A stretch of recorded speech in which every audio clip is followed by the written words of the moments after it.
이제 시간이 다 되었으므로 다 함께 자리에서 일어나셔서 11월 16일 성령 강림 후 제23주 추수감사주일 예배를 함께 드리도록 하겠습니다. 찬송가 589장 찬송하겠습니다.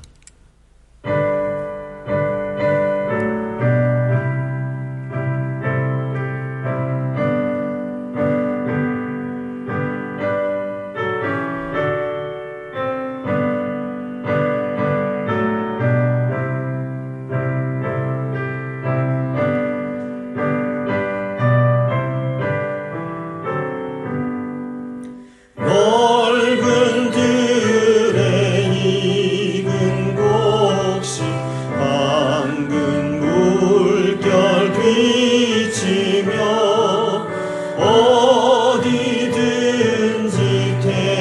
태양빛에 향기 진동하도다.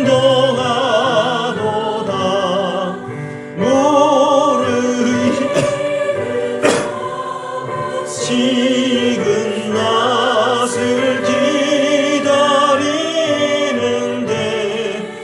내가 지나가기 전에 어서 추수합시다. 추수할 것 많은 데에 일꾼 매우 적으니 열심히 있는 일꾼들을 주여 보내주소서. 물을 익은 저 곡식은 낫을 기다리는데 내가 지나가기 전에 어서 추수합시다.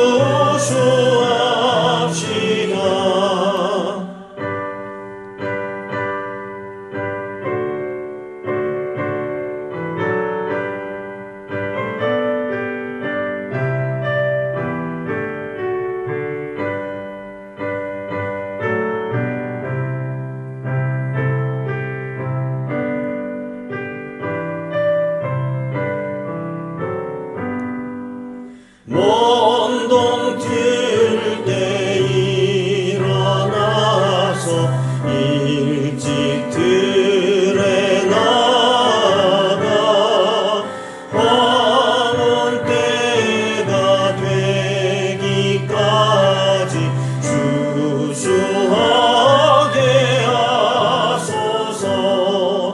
물을 익은 저 곡식은 낫을 기다리는데 내가 지나가기 전에 어서 추수합시다.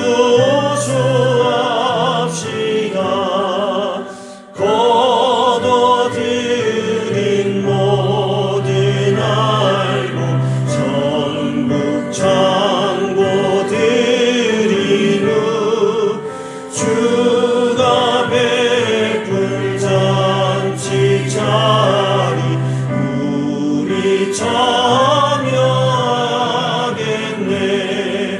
물을 익은 저 곡식은 낫을 기다리는데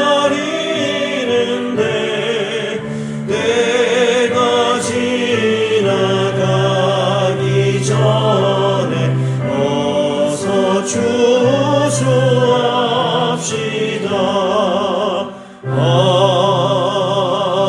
아멘.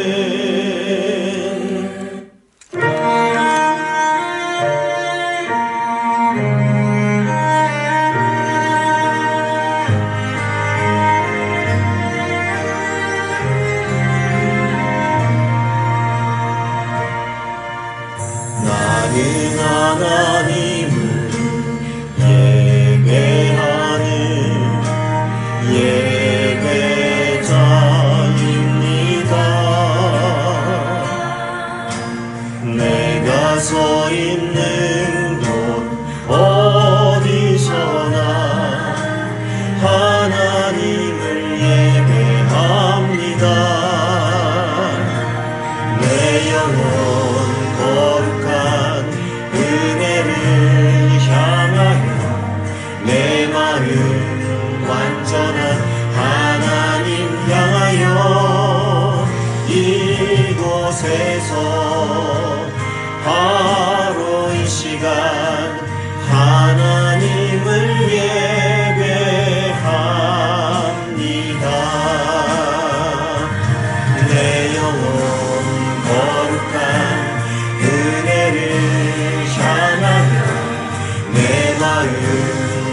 완전한 하나님 향하여 이곳에서 바로 이 시간 하나님을 예배합니다.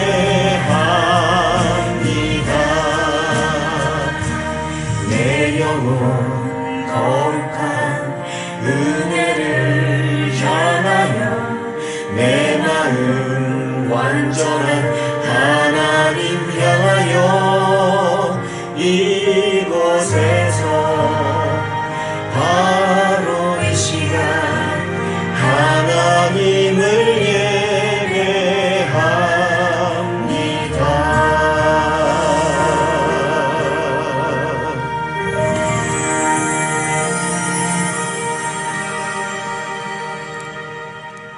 사도신경으로 우리의 신앙을 고백하겠습니다. 전능하사 천지를 만드신 하나님 아버지를 내가 믿사오며 그 외아들 우리 주 예수 그리스도를 믿사오니 이는 성령으로 잉태하사 동정녀 마리아에게 나시고 본디오 빌라도에게 고난을 받으사 십자가에 못 박혀 죽으시고 장사한 지 사흘 만에 죽은 자 가운데서 다시 살아나시며 하늘에 오르사 전능하신 하나님 우편에 앉아 계시다가 저리로서 산자와 죽은 자를 심판하러 오시리라. 성령을 믿사오며 거룩한 공예와 성도가 서로 교통하는 것과 죄를 사하여 주시는 것과 오미 다시 사는 것과 영원히 사는 것을 믿사옵나이다. 아멘. 자리에 앉아주시기 바랍니다. 기도하겠습니다. 살아계신 하나님 아버지, 올해도 우리에게 풍성한 추수의 은혜를 허락하신 그 은혜에 감사를 드립니다. 씨를 뿌리고 싹을 틔우며 굳은 비와 무더운 햇살을 지나 맺어진 수많은 열매를 바라보며 주님의 놀라운 섭리와 신실하신 손길을 찬양합니다. 이 모든 영광을 주님 홀로 받아주시옵소서. 하나님, 베푸신 은혜에 자족하며 이웃과 함께 나누는 복된 절기가 되기를 원합니다. 추수의 계절이지만 경제적인 어려움 속에 힘겨운 시간을 보내는 이들에게 위로와 평안을 주옵소서. 성령의 지혜와 인도하심을 구하오니 우리의 연약함과 어리석음을 회개하며 모든 상황 속에서도 선한 길로 인도하시는 하나님을 신뢰하게 하여 주옵소서. 진압과 취업, 그리고 마침과 시작의 갈림길에서 주의 뜻을 구하는 이들을 붙잡아 주옵소서.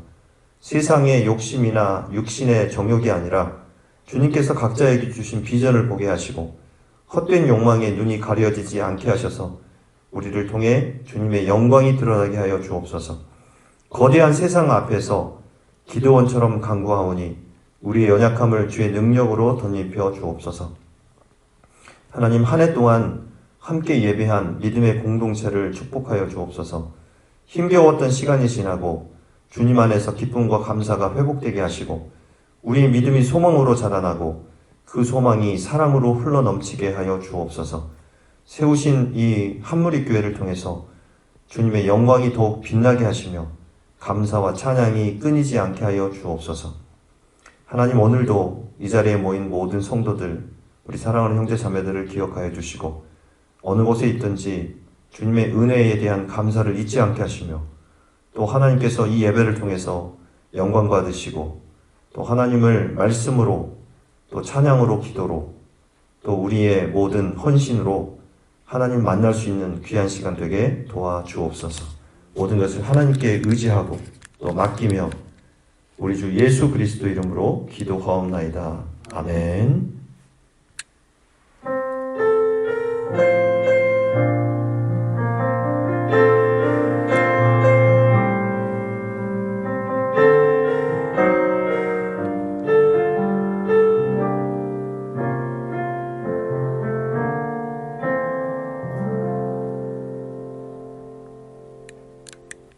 감사는 훌륭한 교양의 열매라고 했습니다.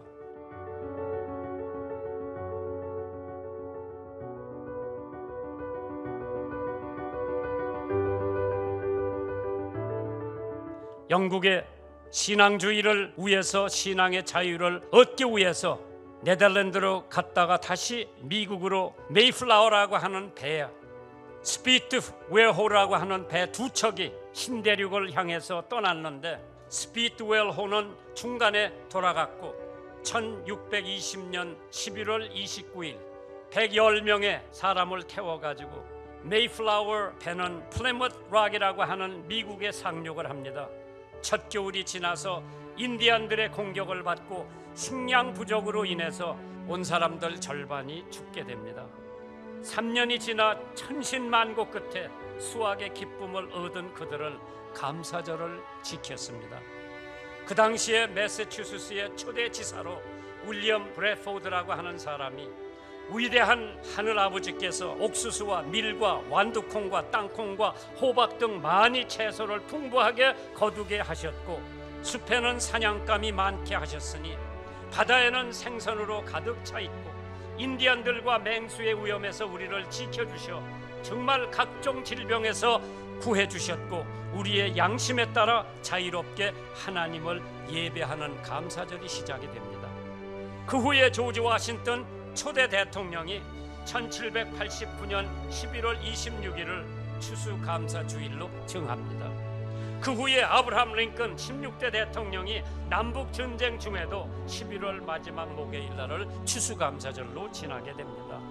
그 이후에 프랭클린 D 루스벨트 32대 대통령이 그걸 아주 완전히 국경일로 정해가지고 지금도 미국에서는 네 번째 목요일 날을 추수감사절로 지납니다. 여러분과 제가 구할 것이 있다면 하나님을 구하고 하나님의 얼굴을 구하라고 했습니다. 하나님 여호와의 얼굴을 구하는 사람, 하나님 여호와의 얼굴을 구하는 민족, 하나님께서 반드시 그 편에 서서 싸워 주실 줄 믿으시면 아멘 하시기 바랍니다.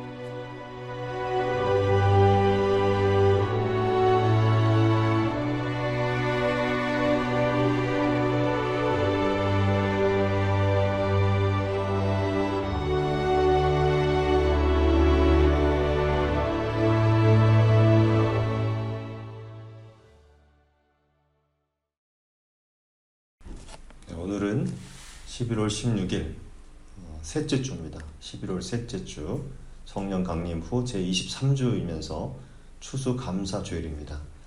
오늘 우리에게 주신 하나님 말씀은 다니엘서 6장 1절에서 10절 그리고 23절 이렇게 읽도록 하겠습니다.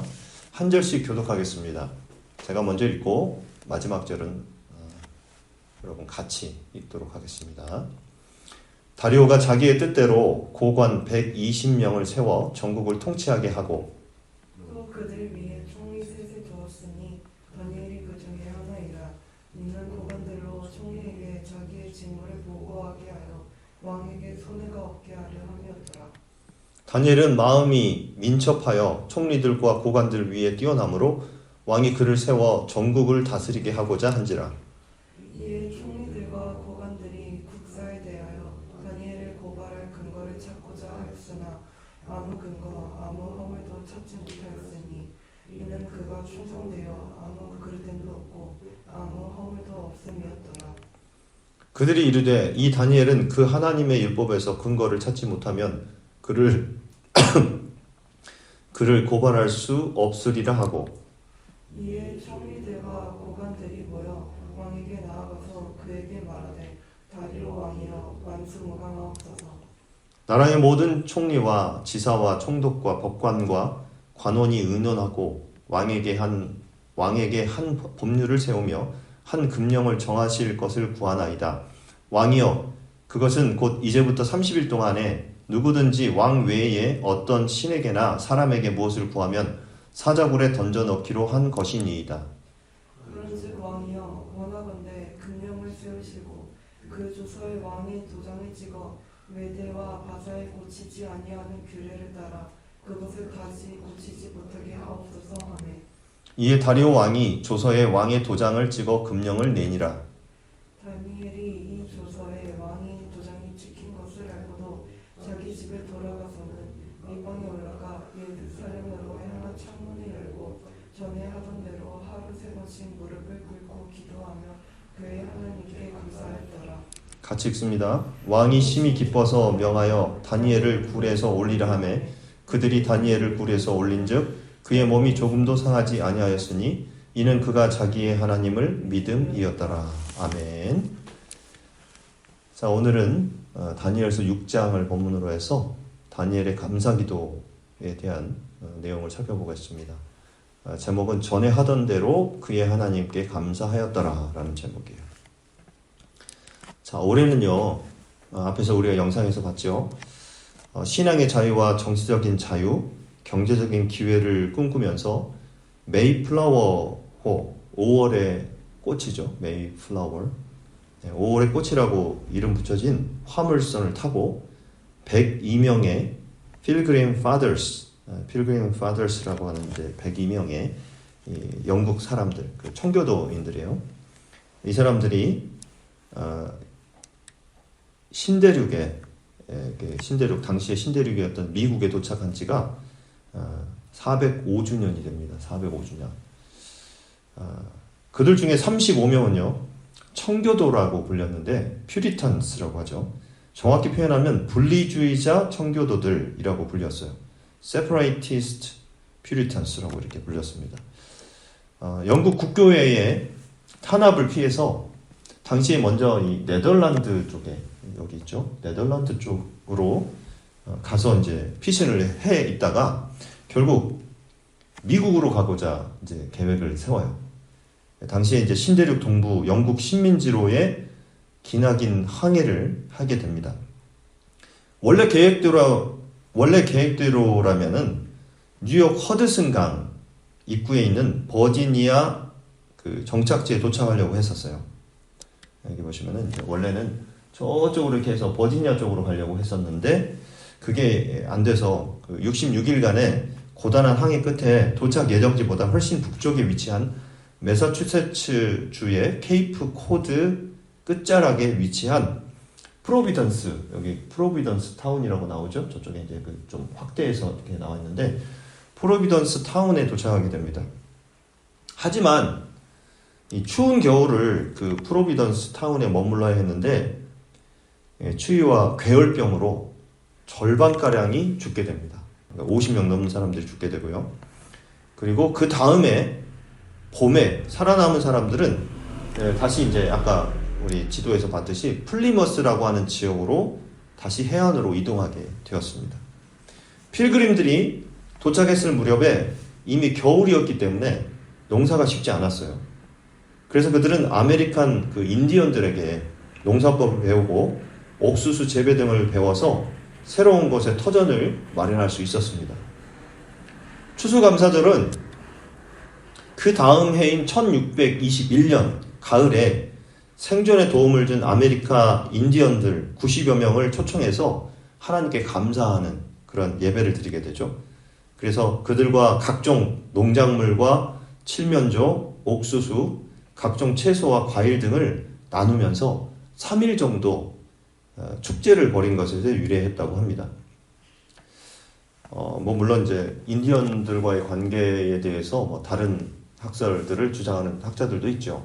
서로 관계가 안 좋았다, 좀 그런 관계가 안 좋아서 싸우고 계속 아까도 얘기했지만은 인디언들에 의해서 죽임을 당했다, 이런 얘기도 나오는 것을 이제 알 수가 있습니다.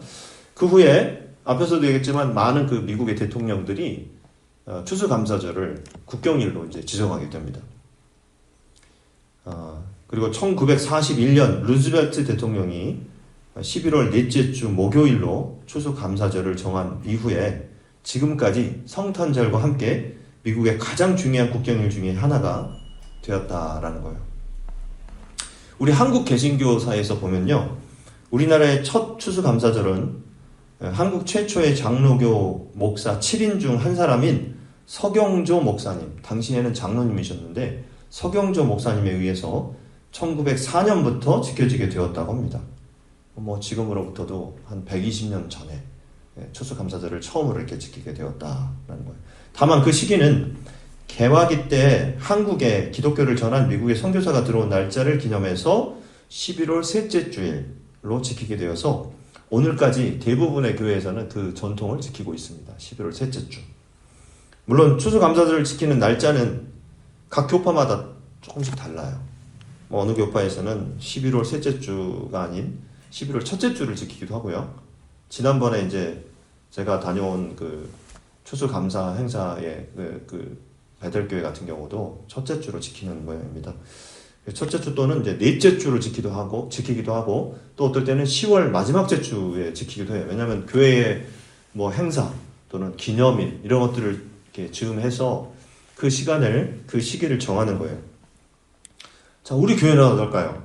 네, 한번 사진을 좀 보겠습니다. 이게 그 내덕동에 있었던 그 교회죠. 내덕동에 있었던 한무리교회에서 이제 시작을 했죠. 2019년도에 11월 달에 이제 시작을 하게 된 거예요. 추수감사절은 우리 교회가 2020년부터 추수감사절을 지켰어요. 그 이유가 뭐냐? 우리가 예배를 2019년 12월 첫째 주부터 드렸기 때문에 그때는 추수감사절을 지킬 수가 없었잖아요. 그래서 그 다음 해에 추수감사절을 지키게 되었습니다.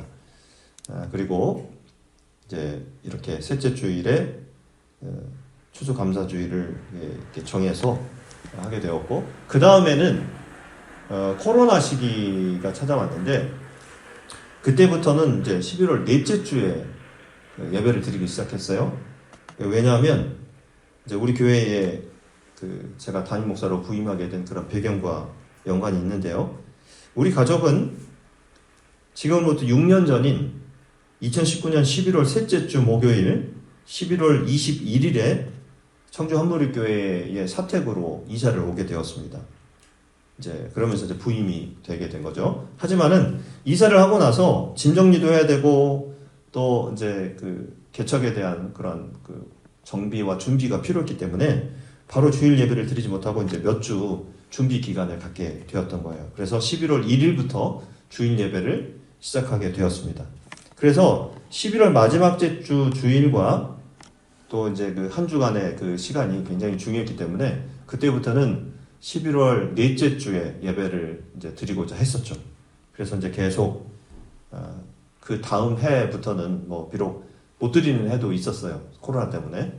그랬는데 그 다음부터는 11월 넷째 주에 예배를 드리게 되었는데 이렇게 좀 공간은 굉장히 뭐 지금 우리 예배 드리는 이 공간보다 훨씬 넓은 그런 공간이었는데 사실 부임하고 나니까 교인이 한 명도 없었습니다. 듣기로는 교인이 몇 가정 있다 이렇게 들었는데 이제 막상 딱 가서 도착해 보니까 교인이 하나도 없는 거예요. 그래서 되게 막막하고 굉장히 어려운 그런 중에 그렇게 예배를 시작하게 됐고 하지만 또 하나님께서 이렇게 인도해 주셔서 모든 게 또 하나님의 은혜로 된 것이고 또 감사한 그러한 부분들이 굉장히 많았습니다. 그러다가 이제 우리 우암동으로 2022년에 7월경에 이제 한 7, 8월 그 사이에 이렇게 옮기게 되었죠. 교회 이제 이 건물로 이렇게 오게 되었습니다. 먼저는 3층에서 우리 예배를 드렸죠. 예, 이제 집에서 이제 예배를 드리다가 그때 재밌는 사진이 남아 있어요. 이게 이제 2022년 11월 20일 그때 추수감사주일로 지켰어요. 그때는 또 셋째 주로 아마 예배를 드렸나 봐요. 그래서 그때 이제 이렇게 온 사람들 뭐 우리 고옥선 집사님도 있고 다인이 또 다은이 또 윤 집사님도 있고 또 저도 있고 우리 재영이도 있고 그때는 이제 우리 아이들이 뭐 학교에 있든지 그 포렌 다니엘에 있었고 우리 은결이 같은 경우는 그리고 한음이는 또 미국에 있었고 이렇게 하다 보니까 자녀들이 같이 그 사진을 못 찍었어요. 이 사진을 또 재밌게 우리 재영이가 이렇게 바꿔줬어. 예, 일러스트로 해가지고 그 재미있는 사진으로 이렇게 만들어줬습니다. 예, 그리고 이렇게 예배를 드리다가 아무래도 가정에서 예배를 드리다 보니까 좀 공간의 한계도 있고 또 올라오는데 또 이렇게 성도들이 또 힘들고 하다 보니까 이렇게 여기에 1층으로 내려와서 공간을 마련하게 되었죠. 이게 2015년 올해 7월 달에 이렇게 공사를 마무리하고 1층에서 예배를 드리기 시작했었던 겁니다. 그래서 이렇게 우리 오늘날 지금 현재 보시는 바와 같이 이런 공간에서 예배를 드리게 되었던 거죠. 참 사실 이렇게 생각해 보면은 벌써 내덕동에서 또 3층 우리 건물 3층에서 1층으로 내려오는 이 과정 속에서 비록 좀 많은 것들이 갖춰지지 않았지만 그래도 우리끼리라도 또 신나게 또 은혜롭게 예배를 드릴 수 있었다는 게 너무나 감사한 일이라고 그렇게 생각을 해요. 그래서 저는 어떻게 보면은 이제 이번 한 주간에도 예배를 어떻게 드려야 될까 고민을 좀 많이 했었습니다. 근데 이제 그러면서 감사 제목을 좀 생각해 봤어요. 추수 감사주일이니까 뭐 어쨌든 감사할 것이 무엇인가 이렇게 생각을 해보면서 감사 제목을 한번 써봤는데 이제 이런 내용입니다. 저는 이제 하나님께서 제 건강을 잘 지켜주시고 목회할 수 있도록 인도해 주심에 감사하고 있습니다. 또 어려운 상황 속에서도 그래도 뭐 한두 번 빠지는 경우가 있지만 지속적으로 예배를 드릴 수 있도록 해주신 것, 또 성도님들 한 분 한 분, 우리 사랑하는 자녀들, 또 청년들 이렇게 한 사람 한 사람을 지켜주심에 감사를 하고 있고요.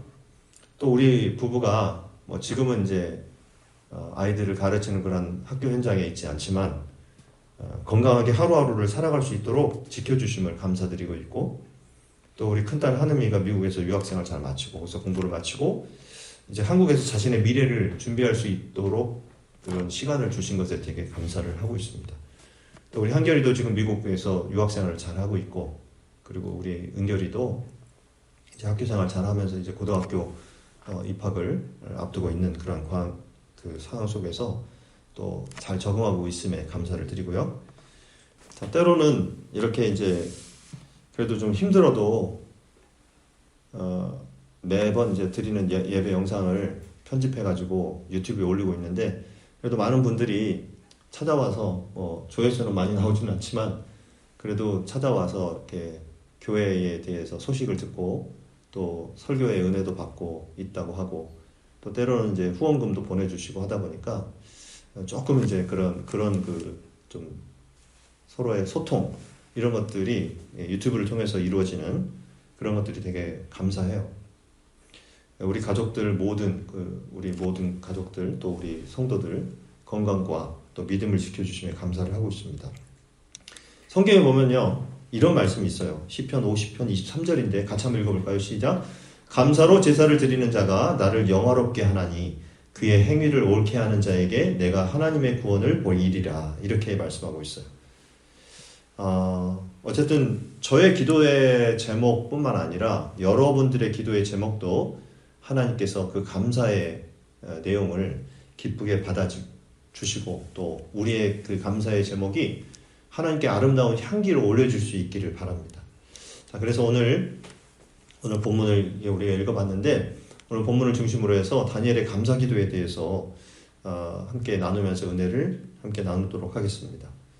오늘 본문은 바벨론의 포로로 잡혀온 다니엘이 왕궁에서 수십 년간 왕의 신임받는 측근으로 지낸 후에 바벨론이 멸망하고 메데 바사 제국 시대에 있었던 일을 기록하고 있어요.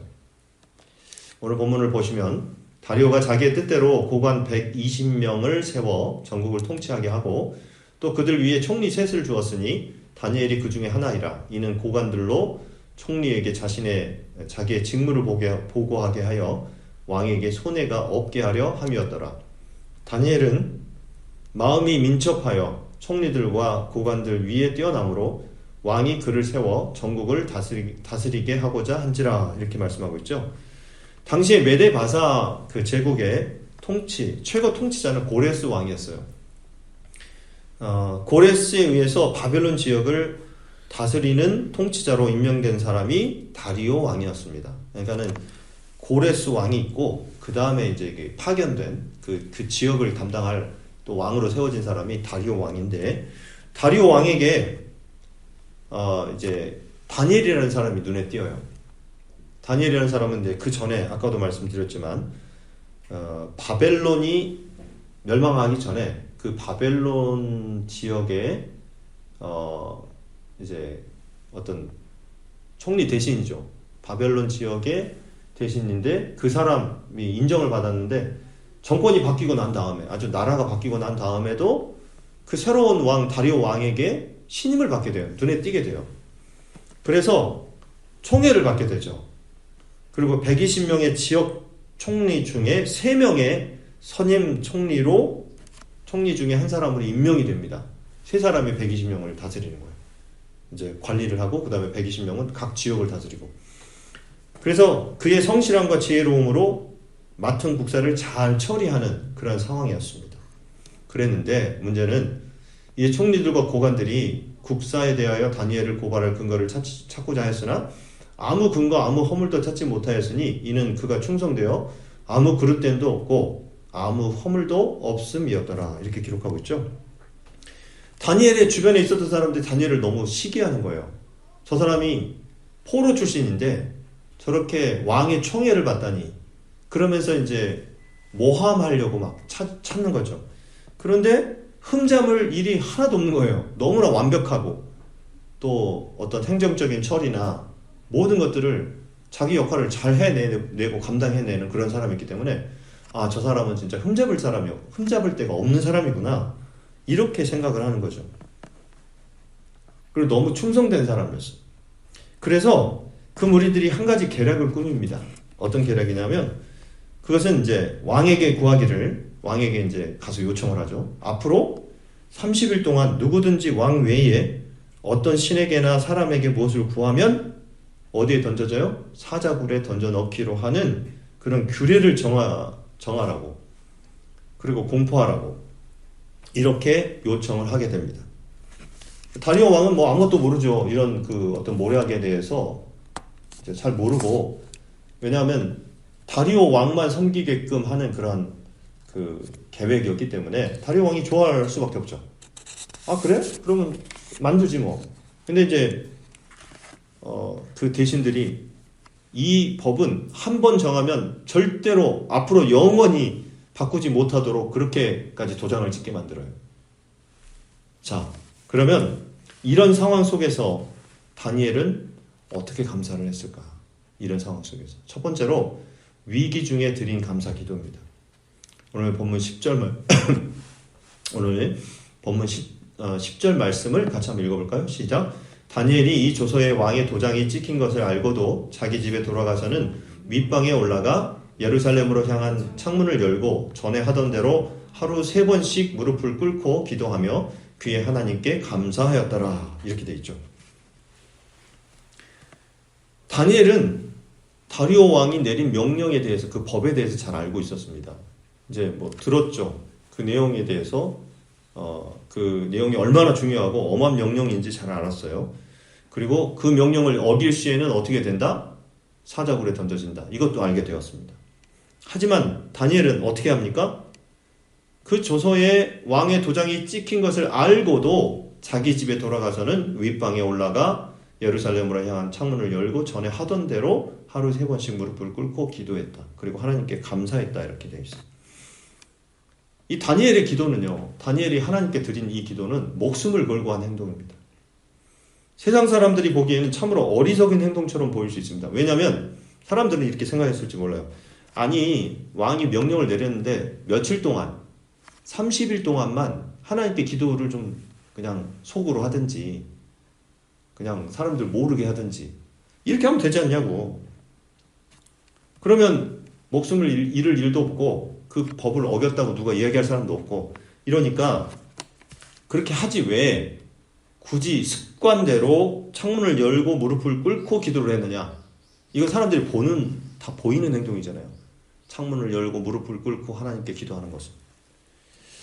이렇게 비난할 수 있었습니다. 자기 혼자 신앙생활하는 것이 아닌데 참 유별나게 신앙생활한다, 이렇게 이야기할 수도 있죠. 왜? 괜히 핍박을 사서 하는 건가? 왜 사서 그렇게 핍박을 당하느냐? 이렇게 생각할 수도 있었다는 거예요. 하지만 다니엘은 원래 유별난 신앙인이었습니다. 참 유별난 사람이에요. 세상과 타협할 줄 모르는 신앙의 원칙주의자였어요. 하나님 이외에는 두려워할 것이 없는 담대한 신앙의 소유자였던 것입니다. 어린 나이에 이 다니엘이 이 바벨론으로 포로에 끌려오게 되는데요. 그때 그 바벨론 왕이 총명한 아이들을 선출하게 돼요. 이제 그 중에 한 사람이 이 다니엘이었습니다. 어쨌든 그래서 왕궁에서 지내게 되는데, 왕궁에서 지내는 동안 그는 뜻을 정하여 왕의 음식과 그가 마시는 포도주로 자신을 더럽히지 않기로 결심하고 환관장에게 요청을 합니다. 우리는 왕이 내려주시는 그 음식과 또 포도주를 먹을 수 없다. 우리 하나님을 섬기는 사람들이다 해서 이 다니엘과 함께 그 세 친구, 다니엘의 세 친구라고 그러죠. 이 사람들이 주도적으로 그 일을 하게 돼요. 다니엘이 그렇게 했었던 이유가 있습니다. 당시 느부갓네살 왕의 식탁의 음식들은 먼저 우상에게 바친 그 제사 음식이었기 때문이죠. 그리고 그 제사 음식은 부정한 음식이라고 유대인들은 그렇게 생각을 했어요. 하나님은 환관장에게 은혜와 긍휼을 얻게 하셔서 채식만 먹을 수 있게 하셨습니다. 만일 여러분들이 환관장이다, 그 사람들을 관리하는 사람이다 라고 생각한다면 어떻게 했을 것 같아요? 뭐 포로로 끌려온 사람들, 그리고 포로로 끌려온 사람들 중에 이 택함받은 청명한 그 사람들이 다니엘뿐입니까? 다니엘만 있는 게 아니잖아요. 뭐 사람들은 많으니까 다니엘이 그렇게 요청을 했어라도 그래? 네가 왕의 명령을 어겨? 그럼 너 죽임을 당해야지. 그리고 죽였을지도 몰라. 그렇지 않았을까요? 그런데 하나님께서 그 마음에 긍휼한 마음도 주시고 뭔가 다니엘에 대해서 특별한 어떤 좀 허용을 해줄 수 있는 그런 마음을 주신 거예요. 그래서 다니엘이 오히려 그 음식을 먹지 않았는데도 얼굴이 초췌해지거나 그렇게 막 상해 보이지 않고 또 왕의 음식을 먹는 다른 소년들보다도 그들의 얼굴이 더욱 아름답고 살이 윤택하여 좋게 보이게 하셨다는 거예요. 실제로 그랬다는 겁니다. 이러한 결단력 있는 신앙의 사람 다니엘과 세 친구들에게 하나님께서는 학문을 주시고 모든 서적을 깨닫게 하시고 지혜를 주시되 특별히 다니엘에게는 모든 환상과 꿈을 깨닫는 명철함까지도 더해 주셨다라는 거예요. 다니엘은요, 자신의 믿음을 행동으로 옮기는 신앙인이었습니다. 우리는 어떻습니까? 좀 우리가 믿음이 있어도 행동으로 옮기는 것이 참 어렵잖아요. 하나님 말씀을 듣고 마음에 믿는다고 하면서도 정작 행동으로 옮기지 못할 때가 얼마나 많이 있습니까? 마음에 걱정과 근심이 많은 자신을 보면서 이제부터는 내 염려를 주께 다 맡겨버리라 라고 하신 말씀대로 주님께 모든 근심과 걱정을 맡기고 기쁨 가운데 살리려 다짐하고도 여전히 하나님께 맡기지 못하고 세상의 온갖 염려와 근심을 짊어진 채 살아가고 있지는 않습니까? 또 한 가지, 내 이웃을 내 몸과 같이 사랑하라, 이런 명령이 있잖아요. 이 말씀을 실천해야 한다는 것은 너무나 잘 알고 있지만 이웃의 고통에는 무관심한 채 나의 유익과 안일만을 위해서 살아가고 있지 않습니까? 예수님께서 이런 말씀하셨어요. 이 세상이나 세상에 있는 것들을 사랑하지 말라, 이렇게 말씀하셨어요. 그런데 우리는 여전히 육신의 정욕과 안목의 정욕과 이생의 자랑을 추구하며 살아가고 있지는 않습니까? 참 우리의 부끄러운 모습이죠. 다니엘은 이방 나라의 포로로 잡혀와서 살고 있었지만 자신의 신세를 한탄하지 않았고 과거에 안락했던 삶을 그리워하며 탄식하면서 살지도 않았습니다. 하나님께서 부르신 곳에서 그는 하나님만을 섬겼고 하나님께서 맡겨주신 일에 성실하였고 충성을 다하였어. 그래서 인정을 받게 하셨습니다. 하나님께 대한 신앙심과 성실함과 충성됨이 위기 앞에서 그의 믿음을 오히려 더욱 빛나게 했다라는 거예요. 사랑하는 여러분, 우리 모두 다니엘의 본을 따라서 환난과 위기 앞에서도 흔들리지 말고 하나님만 의지하고 하나님만 예배하는 저와 여러분들 되시기를 바랍니다. 아멘. 네. 두 번째, 다니엘의 기도는 습관을 따라 드린 감사 기도였습니다. 오늘 보면 10절을 다시 한번 보면요, 다니엘이 이 조서의 왕의 도장이 찍힌 것을 알고도 자기 집에 돌아가서는 윗방에 올라가 예루살렘으로 향한 창문을 열고 전에 하던 대로 습관대로 하루 3번씩 무릎을 꿇고 기도하며 그의 하나님께 감사하였더라, 이렇게 말씀하고 있어요. 위기 앞에서도 흔들리지 않고 자신의 믿음을 행동으로 옮긴 이 다니엘은 왕의 엄한 명령을 알고도 윗방에 올라갑니다. 사람들이 보이는 곳입니다. 윗방에 올라가 예루살렘으로 향한 창문을 열고, 왜 그랬냐면 당시에 이제 포로로 끌려갔으니까 이 바벨론 땅에서 이제 메데 바사 제국으로 변한 뒤에도 그 땅에서 살았잖아요. 예루살렘을 그리워하는 거예요. 항상 그러니까 믿음을 마음속에 새기면서 하나님에 대한 그 신앙을 잃어버리지 않았다라는 거죠. 그래서 예루살렘으로 향해서 창문을 열고 그리고 전에 하던 대로 습관대로예요. 항상 그렇게 살았다는 거예요. 하루에 3번씩 무릎을 꿇고 하나님께 기도하며 하나님께 감사했습니다. 다니엘의 기도는요, 다시 한번 이야기하면 습관을 따라하는 기도였어요. 우리는 이 다니엘의 기도 생활을 보면서 좀 우리가 교훈을 생각하게 됩니다. 어떤 교훈이냐? 기도는 신앙인들의 습관이 되어야 된다라는 교훈이에요. 따라서 해보세요. 기도는 신앙인들의 습관이 되어야 한다. 예, 그렇죠. 우리의 습관이 되어야 된다. 뭐가 되어야 된다고요? 습관이 되는데 기도가 그렇게 돼야 된다. 억지로 의지를 발동해서 하는 행동이 아니라 하루 세끼 밥 먹는 것처럼 운전이 익숙해지면 본능적으로 자연스럽게 차를 잘 운전하는 것처럼 기도도 습관이 되어서 우리 몸에 배워야 된다라는 그런 의미예요. 많은 분들이 이야기하기를 이제 이런 얘기 있어요. 어떤 목표를 세우고 그것이 나의 습관이 되려면 최소 21일 동안 실천해야 된다라는 그런 얘기가 있어요. 그 습관까지는 우리가 이제 어떤 행동이 하나하나 반복돼서 습관이 되려면 21일 정도가 계속 반복하면 된다 이 말이에요. 예를 들어서 건강을 위해서 하루에 30분씩 운동을 하겠다라고 결심을 했다면 비가 오나 눈이 오나 그 운동을 멈추면 안 돼요. 21일 동안은 쭉 가야 돼요. 야외에서 못하게 된다 그러면 실내에서라도 뭐 자전거 그거 있잖아요. 뭐 그런 거라도 타서 하루에 30분씩 운동을 하겠다. 이것을 21일 동안 꾸준히 실천하면 몸에 자연스럽게 배워서 운동이 된다는 거예요. 처음에는 귀찮고 힘들겠지만 꾸준히 실천하다 보면 큰 힘을 들이지 않고도 즐겁게 운동할 수 있다라는 거죠.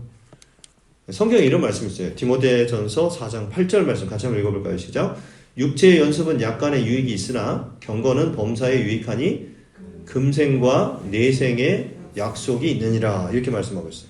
여기 보면 육체의 연습은 약간의 유익이 있다고 되어 있죠. 우리 몸에 또는 우리의 삶에 육체의 연습이 계속 반복되는 이 연습은 유익이 된다 이 말이에요. 근데 경건의 생활, 우리의 기도의 생활이죠. 범사에 유익하다 이 말이에요. 범사에 모든 순간에도 이 경건을 유지할 때에 우리에게 유익이 있다 라는 거죠.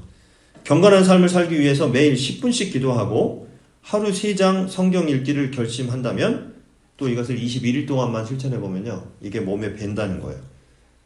지금도 우리가 매일매일 기도문을 올려서 같이 읽고 있는데 이것도 습관이에요. 기도를 아침에 읽고 또 내가 이제 하루를 기도로 이렇게 살아가는 그런 훈련이죠. 연습이에요. 최근에 한국교회 기도운동을 주도하고 있는 기도회가 있습니다. 그게 뭐냐면 여기 이제 이 서울 오른교회라는 곳에서 주관하고 있는 21일 다니엘 기도회예요. 지금도 사실 21일 다니엘 기도회 기간입니다. 인터넷에 이제 유튜브 같은 데 계속 실시간으로 올려져 있기도 하고 또 녹화 방송이 이제 올려져 있으니까 여러분들도 한번 참여해 보세요. 예전에 이제 우리 코로나 시대 때 그때 이제 아마 그 전인가 그때 즈음에 이제 이렇게 사람들이 많이 참여하게 되었는데 그 21일을 사모하면서 뭐 찬양도 뜨겁게 하고 기도도 뜨겁게 하고 또 그때 당일마다 목사님들이나 또 다른 뭐 어떤 평신도 그런 강사들이 나와서 말씀을 전하거나 자기 간증을 해요. 그래서 매일매일 기도에 집중할 수 있어서 우리 한국뿐만 아니라 전 세계에 있는 우리 한국 사람들 중심으로 해서 뭐 미국에 있거나 뭐 영국에 있거나 그분들이 21일 이 기도회를 그 시간에 같이 참여하고 있습니다. 저도 가끔 유튜브 영상을 통해서 이 기도회에 참여를 하고 있는데요. 참 은혜가 넘치죠. 이렇게 뜨거운 찬양이 있고 또 강사가 나오고 또 이분이 이제 오른교회 목사님이신데 이렇게 이 뜨거운 그 기도, 왜냐하면 우리가 코로나 시기를 이렇게 거쳐왔잖아요. 그러다 보니까 예배를 못 드리는 그런 시간이 많았어요. 그러다 보니까 사람들이 이렇게 뜨거운 기도에 함께 참여하는데 현장에는 못 가도 온라인으로 함께 참여할 수 있어서 그래서 더 사람들이 그 시간을 기대하고 사모하고 이렇게 했었던 것 같아요. 그리고 작은 교회에서는 당시에 예배를 이렇게 뭐 세팅을 못하고 참여를 못하기 때문에 그런 그 부분이 좀 장점이 많았던 것 같습니다. 아무튼 여러분들도 기회가 되면 한번 그 인터넷에서 뭐 하루라도 한번 참여해 보시면 좋은 강사들 또 좋은 말씀들 간증들이 있으니까 은혜 받는 시간이 될 거예요. 자, 예수님께서도 바쁜 사역의 일정 가운데에서 기도 시간을 최우선으로 놓았어요. 그래서 예수님도 습관을 따라 기도하셨다라고 성경은 기록하고 있는데 같이 한번 읽어볼까요? 우리 누가복음 22장 39절 시작. 예수께서 나가사 습관을 따라 감람산에 가심에 제자들도 따라갔더니 이렇게 돼 있어요. 습관을 따라서 감람산에 가서 뭐 했겠어요? 기도했다는 거예요. 제자들도 따라갔어요. 그래서 습관을 배우게 된 거죠. 예수님의 습관을. 예수님은 병자를 고친 후에도 기도하러 가셨고 기적을 행한 후에도 기도하러 가셨고 제자들을 선택하시기 전에도 기도하셨고요. 또 십자가를 지시기 전에도 기도하셨어요. 혼자 따로 산에서 기도하시기도 하셨고 제자들을 데리고 가서 함께 기도하시기도 하셨고 그래서 예수님께 있어서는 기도는 예수님의 그 사역의 핵심이셨고요. 핵심이었고 거룩한 습관이었다라는 겁니다. 다니엘이 바벨론 왕궁에 포로로 잡혀온 것은 소년이었을 때였습니다. 어렸을 때죠. 10대 시절부터 그는 바벨론과 바사 제국의 왕궁에서 왕의 총애를 받으며 살았고 높은 관직이 있었지만 이방 문화에 동화되지 않았습니다. 이방신을 섬기지도 않았고요. 세속적인 가치관에 함몰되지도 않았습니다. 수십 년 동안 그는 꾸준히 하나님께 기도하는 경건의 습관을 유지하며 살았기 때문에 위기 앞에서도 흔들림 없이 오히려 더욱 간절히 하나님께 기도하면서 나아갈 수가 있었다라는 겁니다. 이런 이야기가 있어요. 어느 도시에 착한 이발사가 있었다고 합니다. 어느 날 한 신부님이 이발소에 이제 와서 머리를 깎으려고 왔어요. 정성껏 이발을 잘 해드렸습니다. 그 다음에 이 이발사가 생각하기를 그저 하나님께 봉사했다고 생각하겠습니다. 그러니까 마음속에 내가 오늘은 이분한테 이발료를 받지 말아야 되겠다 생각하고 그 신부님께 이렇게 얘기했어요. 제가 오늘은 그냥 무료로 깎아드리겠습니다. 돈 받지 않겠습니다. 그냥 하나님께 봉사했다라고 생각하겠습니다. 이발료 내지 마시고 그냥 가세요. 신부님 감사합니다. 이렇게 이야기하면서 저도 하나님의 이 일을 통해서 하고 싶습니다라고 이야기를 했죠. 신부님은 너무 그 마음이 고마웠어요. 그래서 너무 감사합니다라고 이렇게 하고 이제 집에 돌아가서 우편으로 기도문 책을 몇 권 메일로 이제 우편으로 보내주게 되었습니다. 며칠 지난 후에 한 경찰이 와서 이발을 하게 되었습니다. 이발을 다 마친 후에 다시 이발사가 그 경찰에게 이렇게 이야기하는 거예요. 뭐라고 해야 되나? 선생님? 경찰, 선생님, 이발료 내지 않으셔도 됩니다. 저도 지역사회에 봉사한다라고 생각하고요. 좋은 일 한번 하고 싶습니다. 이렇게 이야기를 하고 그 경찰에게도 돈을 받지 않았어요. 경찰도 그 이발사에게 감사하다고 인사를 했고요. 또 돌아가서 집에 가서 생각해 보니까 너무 감사한 거예요. 그래서 참으로 고마워서 그는 도너츠 몇 개를 사서 봉투에 넣어가지고 그 안에 엽서 한 장을 써서 감사하다는 그 내용을 써가지고 그 이발소 앞에 거기다가 놓고 이렇게 감사하다는 인사를 전했습니다. 그리고 돌아갔어요. 그 다음날 한 국회의원이 찾아왔습니다. 그래서 이번에도 이 이발사는 그 국회의원에게 돈을 받지 않았습니다. 이발료를 안 내셔도 됩니다. 저도 국가에 대한 봉사라고 생각하겠습니다. 라고 그렇게 말씀을 드렸어요. 그랬더니 뭐 고맙다고 이제 그러고 갔죠. 그런데 그 다음날 보니까 국회의원들이 문 앞에 줄을 섰답니다. 잘 생각해. 공짜로 이발하고 간 그 국회의원이 다른 국회의원들에게 여기 공짜로 이발할 수 있어 라고 소문을 낸 거예요. 그랬더니 막 그 너도 나도 이발하러 국회의원들이 그 이발소를 찾아왔다. 이런 이야기죠. 좀 웃을 수도 웃지 않을 수도 없는 그런 좀 이상한 그런 이야기입니다. 감사가 습관이 된 사람과 그렇지 않은 사람의 차이가 무엇인지 여러분 아시겠어요? 감사를 잘 표현하는 사람은요, 또 한 번 다른 사람에게 감사를 표현하게 돼 있어요. 하지만 감사가 습관이 되지 않은 사람은 그걸 오히려 자기가 이익을 얻는 데 사용한단 말이에요. 데살로니가 전서 5장 18절에 보면 범사에 감사하라. 이것이 그리스도 예수 안에서 너희를 향하신 하나님의 뜻이니라 라는 말씀이 있죠. 감사하는 것이 누구의 뜻이라고요? 하나님의 뜻이라고요. 하나님의 뜻. 하나님의 뜻. 감사를 잘하면 하나님의 뜻을 이루는 것입니다. 우리가 감사를 표현하는 것은 하나님의 뜻을 이루는 것이다.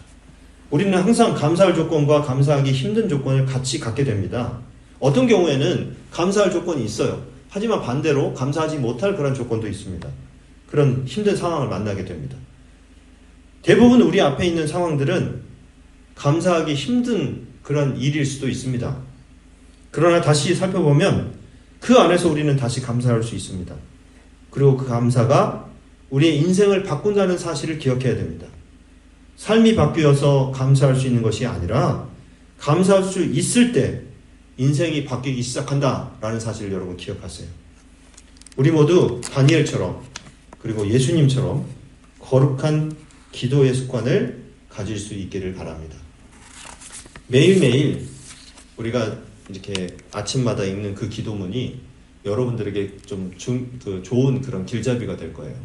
왜냐하면 기도는요, 내가 스스로 할 수가 없을 때 다른 사람이 제시해주면 그냥 배우면서 따라가면 되거든요. 왜냐하면 그 기도를 읽는 것만으로도 사실 기도가 되는 거잖아요. 그래서 같이 기도를 읽으면서 그렇게 기도하면서 나아갔으면 좋겠습니다. 자, 세 번째 다니엘의 기도는 믿음으로 드린 감사 기도였습니다.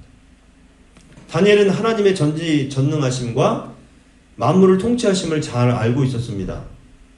하나님은 죽은 자를 살리시며 왕들을 폐하시기도 하시고 또 왕들을 세우시기도 하시는 그런 분임을 굳게 믿고 있었어요.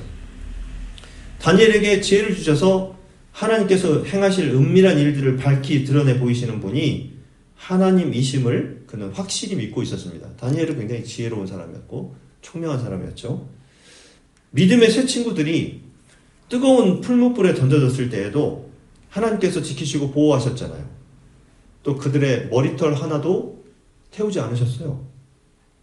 그걸 옆에서 목격한 사람이 다니엘이에요. 그래서 다니엘은 자신이 사자굴에 던져진다 할지라도 하나님께서 보호해 주시고 다치지 않게 해 주실 것을 굳건히 믿었어요. 내가 하나님께 대한 이 믿음을 지킬 때 하나님은 나를 보호해 주신다라는 것을 믿었다는 거예요. 그래서 23절에 보면요, 왕이 심히 기뻐서 명하여 다니엘을 굴에서 올리라 하매 그들이 다니엘을 굴에서 올린즉 그의 몸이 조금도 상하지 아니하였으니 이는 그가 자기의 하나님을 믿었음이었더라. 이렇게 말씀하고 있잖아요. 다니엘에게는 자신의 하나님을 믿는 믿음이 있었습니다. 나의 하나님은 이런 분이셔. 이렇게 나를 도와주실 거야. 나를 보호해 주실 거야. 라고 하는 그런 믿음이 있었어요. 그래서 미리 감사했어요. 하나님, 이렇게 하지 않으실지라도 저는 하나님께 감사합니다. 이렇게 기도했어요. 미리 드리는 감사의 기도에 능력이 있음을 다니엘을 통해서 우리는 알 수가 있습니다. 마태복음 14장 19절에서 21절에 보면요, 이런 내용이 있죠. 무리를 명하여 잔디 위에 앉히시고, 이게 이제 오병이어의 기적이잖아요. 떡 5개와 물고기 2마리를 가지사 하늘을 우러러 축사하시고 떡을 떼어 제자들에게 주시매 제자들이 우리에게 주니 다 배불리 먹고 남은 조각을 12바구니에 차게 거두었으며 먹은 사람은 여자와 어린이 외에 5,000명이나 되었더라. 이렇게 기록하고 있습니다. 여러분, 감사의 기도는요, 예수님께서 그 떡과 물고기를 나누시기 전에 뭘 하셨다고요? 감사 기도하셨어요. 성경에서는 축사하셨다고 되어 있는데 감사 기도하셨다. 그리고 그 감사 기도를 드린 후에 어떻게 됐어요? 기적이 나타났잖아요. 그 물고기와 보리떡을 가지고 보리떡이라고도 하고 보리빵이라고도 합니다. 거기에 5,000명 이상이 되는 사람들, 여자들, 어린아이들까지, 노인들까지 포함하면요, 한 2만 명 이상의 사람들이었을 거라고 추측합니다. 그 사람들을 다 먹이고도 12바구니 광주리가 남았다. 이렇게 말씀하고 있어요. 유대인의 인생 독본인 탈무드에 이런 내용이 들어가 있어요. 한번 읽어볼까요? 감사 이제 제목인데 시작. 세상에서 가장 사랑받는 사람은 모든 사람을 칭찬하는 사람이요, 세상에서 가장 행복한 사람은 모든 일에 항상 감사하는 사람이다. 예, 이게 탈무드에 기록된 내용이에요. 유대인들이 굉장히 지혜서로 성경 다음으로 아주 중요하게 생각하는 그런 책이 탈무드거든요. 하나님께서 행하신 일로 인해서, 하나님께서 앞으로 행하실 일들로 인해서 감사하는 그런 사람이 정말 행복한 사람이고 정말 축복받은 사람이에요. 누군가 이런 말을 했습니다. 아주 중요한 말이에요. 한번 같이 읽어봅니다. 시작. 여러분이 한 권의 성경을 가지고 있다면 감사하라. 현재 세계 인구의 3분의 1이 성경을 접하지 못했다. 그 다음에 여러분이 글을 읽을 수 있다면 감사하라. 전 세계의 10억의 인구가 글을 모른다. 여러분이 아침에 깨어날 수 있다면 감사하라. 매주 100만 명이 죽어가고 있기 때문이다. 여러분이 감금당하고 고문당하고 굶주림을 당한 경험이 없다면 감사하라. 여러분은 지구상의 5억의 인구보다 복을 받았기 때문이다. 여러분이 냉장고에 음식이 있고 잠자리가 있고 주머니에 20불이 있다면 감사하라. 여러분 전 세계 인구의 75%보다 부자이기 때문이다. 마지막, 하나님은 오늘 우리가 감사하는 인생을 살기 원하신다. 이 내용이에요. 감사할 조건이 없어서 감사를 못하는 것이 아닙니다. 사실은 감사할 마음이 없기 때문에 감사를 못하는 거예요. 우리에게 베푸신 한량없는 하나님의 은혜에 감사하고 서로 사랑하고 위로받는 따스한 가정을 주시고 하나님의 말씀을 듣고 배우며 하나님을 예배하는 천국의 가정 같은 교회를 주신 하나님께 감사하십시오. 우리가 비록 작지만 이곳에 와서 하나님 말씀을 들을 수가 있고 함께 찬양하고 기도할 수 있잖아요. 또 우리가 마음을 하나로 모아서 하나님께 나아갈 수가 있잖아요. 비록 오늘 추수감사절이지만 좀 우리 그 필경대에다가 초촐하게 그냥 호박, 저 호박이 의미가 있습니다. 올해 호박을 심어서 올해 첫 열매가 3개인데 저 3개 다 올려놓고 더 이상 커지지는 않더라고요. 그래도 의미가 있습니다. 하나님께서 주신 첫 수확이고 내년에는 또 저 씨앗에서 또 새로운 씨앗 그 싹이 또 터서 그리고 또 새로운 호박을 만들어내는 그런 호박의 어떤 추수를 기대하는 그런 마음으로 3개 다 올려놓은 거예요. 하나님은 오늘 우리들도 그렇게 감사하는 인생이 되기를 원하고 계십니다. 총리 자리를 내려놓고 전에 행하던 대로 하나님 앞에 감사했을 때 다니엘은 어떻게 됐을까요? 더 든든히 세워졌어요. 더 인정을 받게 되었습니다. 여기에 감사의 원리가 있고 법칙이 있으며 능력이 있죠. 그것은 결코 쉬운 길이 아니지만 그 안에 진정한 능력이 있음을 보여주고 있습니다. 이런 은혜가 우리 모두에게 함께하길 바랍니다. 사랑하는 여러분, 우리 모두 다니엘처럼 위기 앞에서도 담대히 기도하며 습관을 쫓아 기도하고 믿음으로 감사를 드림으로 말미암아 하나님의 복을 날마다 누리시는 저와 여러분들 되시기를 주님의 이름으로 간절히 축원합니다. 아멘. 자, 오늘 기도 제목인데 좀 내용이 많죠. 근데 뭐 내용은 우리가 앞에서 배웠던 내용이니까 그대로 읽어보겠습니다. 시작. 우리는 하나님께서 정말 많은 은혜를 베풀어 주셨는데 우리가 그동안 앞만 보고 살았고 내 중심으로 살다 보니 우리의 주위를 돌아보지 못했고 또 위에 계신 하나님께 집중하지 못했습니다. 이제부터는 더 많이 감사하고 더 많이 베풀며 살겠습니다. 우리의 다짐과 결단이 작심삼일이 되지 않게 하시고 다니엘처럼 어떤 상황에서도 기도하며 위기의 상황에서 더욱 감사로 하나님께 나아가는 신앙인들이 되게 해 주시옵소서. 또한 우리가 매일매일 감사를 생활화해서 우리의 습관이 감사의 습관으로 변하게 하시고 우리의 체질도 감사의 체질로 변하게 해 주시옵소서. 아멘. 여러분, 기도가 습관이 되듯 매일매일 여러분 기도문 읽잖아요. 기도가 습관이 되듯이 감사가 습관이 되도록 우리가 노력하는 한 주가 되자, 또 앞으로 그렇게 살자라는 그런 내용이었습니다.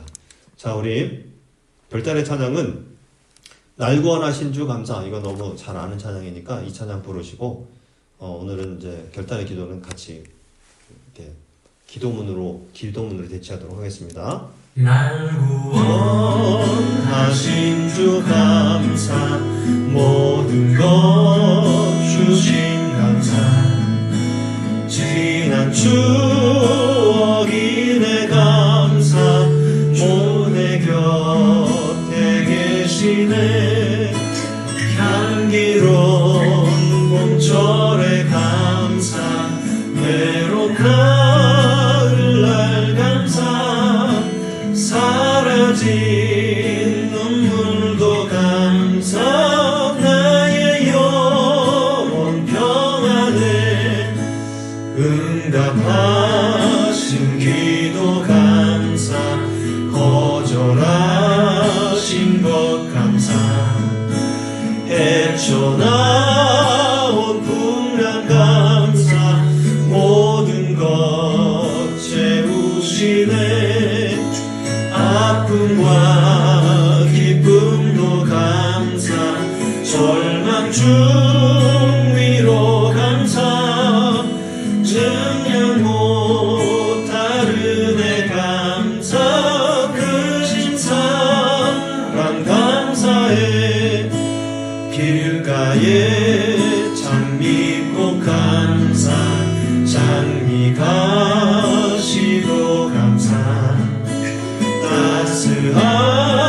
따스한 가정 희망 주신 것 감사, 기쁨과 슬픔도 감사, 하늘 평안을 감사, 내일의 희망을 감사,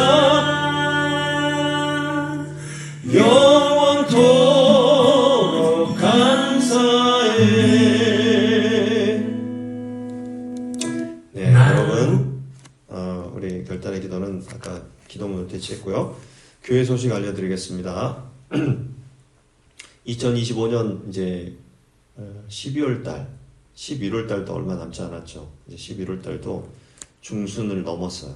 그러니까 뭐 절반 남고 12월 달 이렇게 한 달 반 남았는데, 남은 기간 동안 우리 교회를 위해서 늘 기도를 멈추지 않았으면 좋겠습니다. 우리 기도가 우리 교회는 좀 비록 사람들 보기에는 작지만, 사람들 많이 모이지 않지만, 그래도 우리가 이곳에서 영적으로 부흥을 경험할 수 있는 그런 교회가 되었으면 좋겠고요. 또 두 번째는 한음이를 위해서, 그리고 우리 다인이, 한결이, 또 다은이, 은결이 위해서, 우리 학생들, 우리 자녀들을 위해서 기도해 주시고요. 한재 사모님 건강과 또 건강 회복을 위해서 기도해 주시면 좋겠습니다. 또 윤선희 집사님, 고옥순 집사님, 또 우리 김수원 성도님 옆집 지난주부터 나오기 시작했는데, 오늘은 또 그 아주머니 오셔가지고 아마 밭에 가서 뭐 일하러 가신 것 같아요. 그래서 건강과 축복을 위해서, 또 재영이 성원이 믿음과 직장 생활을 위해서 기도를 부탁드립니다. 쉐마 글로벌 학교를 위해서 여러분 기도해 주시고요. 매일 기도 운동을 진행하고 있는데 함께 동참해 주시고, 또 공유할 기도 제목이 있으면 좀 거기에 올려주시면 좋겠습니다. 자, 교제하고 봉헌할 시간 갖도록 하겠습니다. 자, 다 자리에서 일어나셔서 우리 이렇게 인사하시죠. 이번 한 주간도 어떤 상황에서도 하나님께 감사하며 살아가시기 바랍니다. 시작. 어떤 상황에서도 하나님께 감사하며 살아가시기 바랍니다. 네, 감사를 좀 실천했으면 좋겠다라는 거. 부모님께 대해서도 감사하고, 또 우리 재영이 같은 경우는 새로운 새로운 집을 또 허락해 주셔서 이사하게 하신 거 너무 감사하잖아요. 또 그래도 마음이 편안해지잖아요. 또 집이 있으니까 새로운 집에서 또 잘 적응할 수 있도록. 그리고 직장 생활하고, 또 우리가 이것저것 정말 필요한 것들을 매일매일 공급받을 수 있으면 너무 감사한 것 같아요. 그렇게 감사를 표현했으면 좋겠습니다. 자, 우리 함께 찬양하고 우리 헌금 위해서 기도하고 축도로 예배를 마치도록 하겠습니다.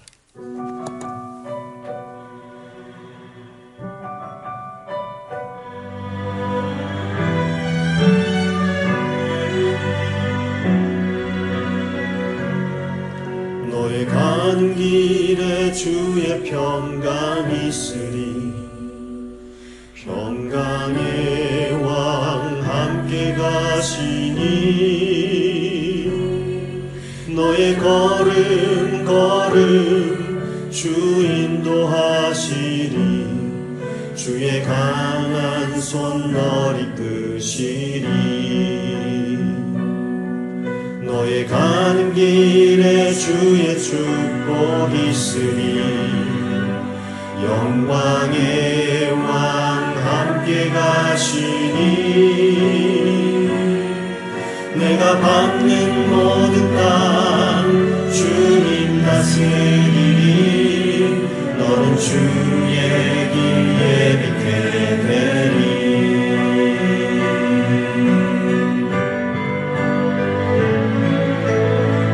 주님 나라 위하여 길 떠나는 나의 형제여 주께서 말하시니 너는 가라. 주의 이름으로 거칠은 광야 위에 꽃은 피어나고 세상은 내 안에서 주님의 영광 보리라. 강하고 담대하라. 세상 이기신 주는 함께 너와 동행하시며 내게 새 힘을 주시리.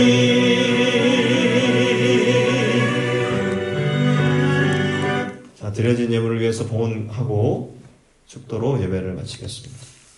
하나님 아버지, 하나님 앞에 우리의 마음과 정성을 다하여 또 우리의 생명까지 담아서 감사 예물을 드립니다. 기쁘게 받아 주시옵소서. 이 물질이 영원 구원을 위해 사용될 뿐 아니라 우리의 생명을 다하는 그날까지 이 땅에서 하나님이 맡겨주신 사명을 다하여 하나님의 마음에 꼭 드는 사람들이 다 될 수 있도록 우리를 사용하여 주시옵소서. 이제는 우리 구주 예수 그리스도의 크신 은혜와 하나님 아버지의 극진하신 사랑하심과 성령님의 감화 감동 역사 충만 예주하심이 다니엘처럼 또 예수님처럼 위기 중에 감사 기도하며 습관을 따라 감사 기도하고 믿음으로 감사 기도하기를 소망하고 결단하며 헌신하는 하나님의 백성들 머리머리 위에와 그들의 가정과 자녀와 생업 위에 주님께서 핏값으로 사신 그리스도의 몸된 교회 위에와 지금도 자신의 생명을 다해 주님의 복음을 증거하고 있는 선교사들 위해 이제로부터 영원토록 함께하옵시기를 간절히 축원하옵나이다. 아멘.